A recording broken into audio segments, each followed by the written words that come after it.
Oh, my best experience really was to not only feel the physical effects of the yoga practice, but also the energetics that were going on. I really liked it. My most profound moment was actually the final practicum.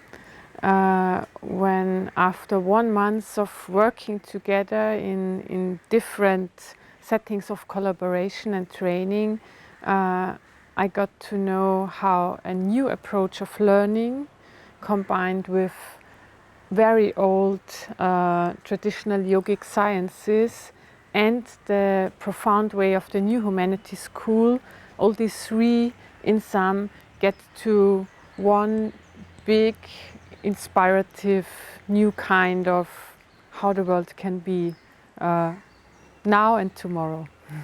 Oh, in so many ways. This course will unpack, I guess, over the coming months. Of course, for my physical body, I can sense so many differences now. For the energetics body, there is a lot of new things going on. And of course, what touched me most is after almost 45 years being here in that lifetime to finally finding my soul, feeling how it is possible to open our most important nadi, the Amrita nadi, and so that's one, what my being could feel most, but also to mention the great and big kind of harmony and balance the whole community brought to that place, so that special things could even be possible in a region where we are here in Goa, India, where we have one of the most vibrant energies, this combination of dark old volcano stones and crystals being the best surrounding possible to soak in as much as possible as well. Yoga of now to me is to have a healing session within every yoga class, combining all the different bodies and layers, all the cells in my body. And of course, after that type of program, it's not only like we use it in the Western style, a physical movement, but much, much more. And that's how I could receive all that blessings from that kind of practice we did in the last weeks.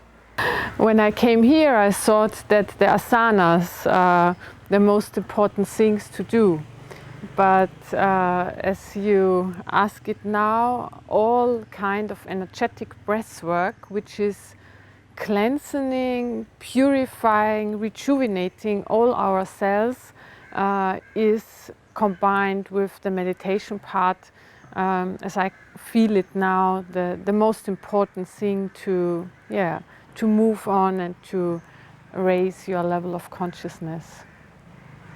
The importance of level of consciousness, as Professor Hawkins put it in his scientific approach, and Master Mindo brought it to the highest, is to get a measurement how your level of consciousness is for a normal human being in his day-to-day life, and to have an opportunity and a guideline to see where I am standing at the moment and where I can head according to special practices.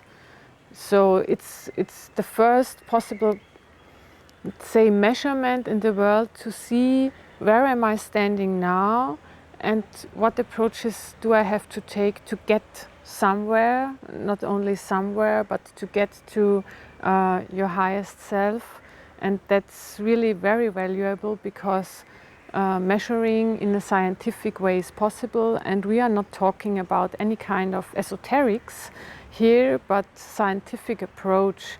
And so there is a lot of evidence, and everybody can take out as much as he or she wants to.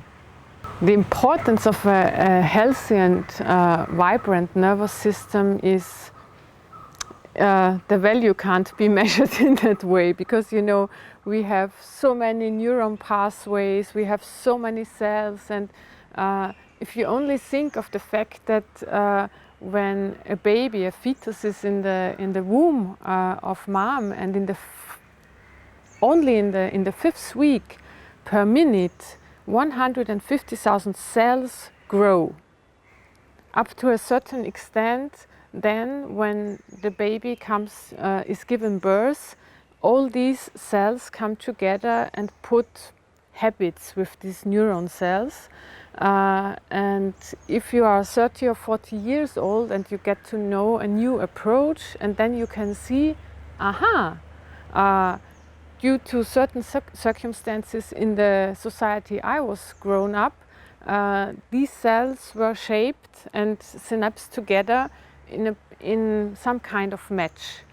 Then you can unravel, oh, it was not maybe in your highest way and the most possible way. And so if you then get the clever hint, it's even more than a hint, it's the greatest recommendation ever, to say, let's rewind your own structure. You can see how important the neural system is, because within 7 years, also scientifically measured, it's possible to have a new self due to these cells, and you can do so much about it, and you don't have to stay in your victimhood, which can be overcome easily. The importance is clear, very high. The guided meditations are a very, very special field, because Master Mindo has the gift to tune into many people during the same time, helping and raising this consciousness in a very, very profound way. Actually, this question is hard to answer by words. If we could do any kind of frequency testing to just see how much better people can feel after, just feeling these new effects and emotions, would be much easier. There are not so many words for it, but the work he does is very divine and amazing. What I got to learn only last week was that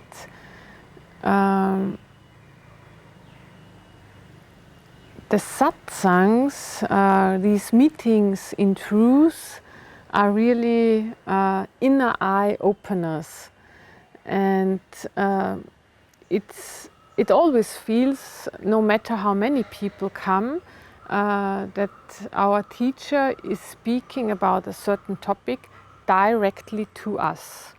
Directly to us, although there may be 20 others sitting around. And if you talk to somebody, everybody feels it like that. And so he has the divine gift to tune into everybody, and at the same time help everybody to work what is needed most in the very present moment. With his loving awareness, he cures it all. As I also work in the field of teachings at universities and special institutes and our office in Austria, I could really feel a great difference in the new approaching of learning I got in this course, which affected me in teaching, because up to now one of the most important things were how to transport the knowledge. And if you can give a second, let's say, a second standing leg to that part of how to transport the knowledge, it's about how the energetics affect that knowledge through that direct knowing of experience when you do a practice. It's not only knowing how to do nostril breathing, that's one thing of it, and you have to learn to guide it, but also after every practice to feel and to sense what is the direct effect in your own human being. And that's a great thing I hope I can take out not only for yoga classes but also for other teachings.